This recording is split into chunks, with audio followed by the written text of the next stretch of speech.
النوم Yuxu حكمة من الله سبحانه وتعالى، فيه راحة الإنسان وفيه الطمأنينة وتجديد النشاط وتجديد عمل الفكر. والنبي صلى الله عليه وآله وصحبه وسلم رفع مستوى النوم عندنا من المعنى البشري الطبيعي إلى معنى العبادة والمعاملة مع الله سبحانه وتعالى. ولذلك إذا أراد الواحد منا أن ينام هناك آداب وسنن كثيرة كان يعمل بها صلى الله عليه وآله وسلم. أولها أن يستعد للنوم مبكرا ليتهيأ للاستيقاظ قبل الفجر. وإذا أراد النوم يسن أن يتوضأ ويستاك، يسن أن ينفض فراشه لعله يكون في فراش الشيء. وعليه إذا أراد النوم أن ينام على شقه الأيمن، ويسن أن يضع كفه اليمنى تحت خده الأيمن. ويسن أن ندعو بالدعوات التي دعا بها رسول الله صلى الله عليه وآله وسلم، كمثل قولي باسمك ربي وضعت جنبي وبك أرفعه، اللهم إن أمسكت نفسي فاغفر لها وإن أرسلتها فاحفظها بما تحفظ به عبادك الصالحين.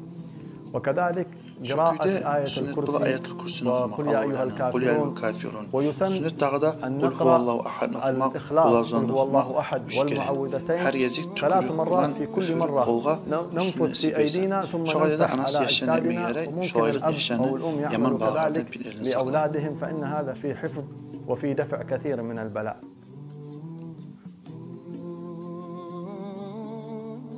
ويسن كذلك قبل النوم التوبة إلى الله سبحانه وتعالى من جميع الذنوب، وأن ينام الإنسان على قلب جميع الخلق.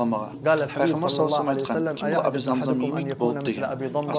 تعجب الصحابة وقال ما أبا ضمضم يا رسول الله؟ الرجل من المسلمين رجل عام المسلمين كان إذا أوى إلى فراشه يقول يا رب إني تصدقت بعرضي على المسلمين، من آذاني من تكلم علي من ابتابني عفوت عنهم وسامحتهم كلهم.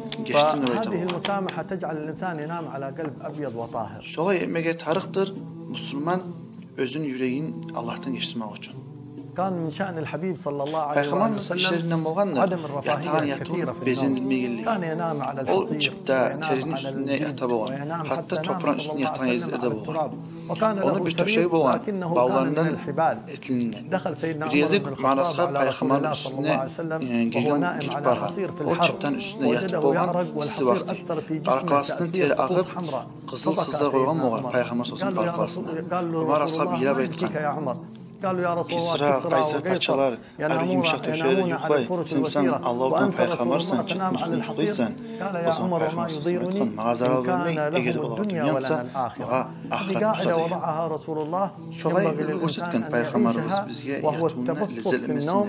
والنبي صلى الله عليه وسلم أطال النوم ليلة فقال ماذا فعلتم في فراشي؟ قالوا طوينا فراشك يا رسول الله أي جعلوه أسود. وقال فإن ذلك منعني قيام الليل.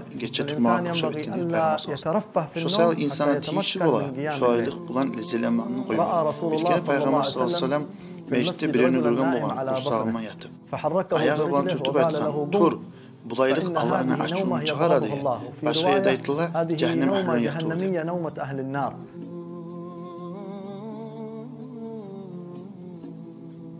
من سنن الحبيب صلى الله عليه وسلم القيلولة، وهي أن ينام الإنسان نومة خفيفة قبل الظهر يستعين بها على قيام الليل بعد ذلك، لكن تكون نومة خفيفة. وكان صلى الله عليه وسلم يكره النوم بعد الفجر وبعد العصر، لأن هذه الأوقات يقسم الله سبحانه وتعالى فيها الأرزاق.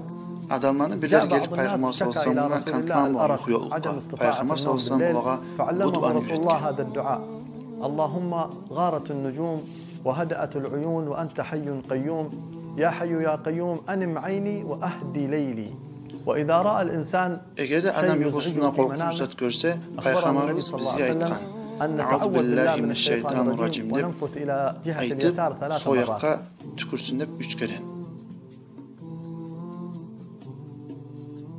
من السنن المهمة أن يستيقظ الإنسان قبل الفجر. bir adam gün çıkacak yıkılay. Şola işine Peygamberimizga haberlaganda ula aytkan, o insanın kulağını şeytan silgen dep. Nege tuğulda namaz zamanı gelgende de o yıkılay. ومن سنن رسول الله عند الاستيقاظ من النوم أنه كان إذا استيقظ مسح بيديه وجهه أي مسح النوم عن وجهه ثم يذكر الله سبحانه وتعالى يقول الحمد لله الذي أحيانا بعدما أماتنا وإليه النشور أصبحنا وأصبح الملك لله ويستاك ويتوضأ ويصلي أخبرنا أن الشيطان إذا نام Peygamber sallallahu aleyhi ve sellem etkan insan yukarıganda şeytan başına 3 gün küynleydi. Adam uyan Allah esirlerinde birisi çeçili. Son namazlarına ikinci çeçili. Son namazlarında üçüncü çeçili. Son insan savva yolunda yengil qarqalarlanmalı. O emesi erincelik alkuz qarqalarlanmalı. Kim yuxunu edeblerini saklasa yuxusu oğar geçi yuxamayı tuvanlıktan mı? İlmi Asuday'da boğan, ben umuğayman yuxumdan uyanında umuğayanzağını dep. Biz biliriz, Peygamberimiz sallallahu aleyhi ve sellem gözler yuxasa da yürek yuxamay boğan. Biz de unutmayız, eğer de biz Peygamberimizin edeblerini sağlasak, siz de boğacakız dep, yuxamay tuvanlıklarını sırlarını ağlardı. Allah da bizi silesin, düşübüzde Peygamberin kulaklarını da ahirette bir cebine akbanda. Olda Allah-u Teala etkan sözünü bereketidir. Ayet hey Muhammed sallallahu aleyhi ve sellem adamıға, eğer de siz Allah'ın söz olsağız, mertime düşügür, şol zamanı Allah söz.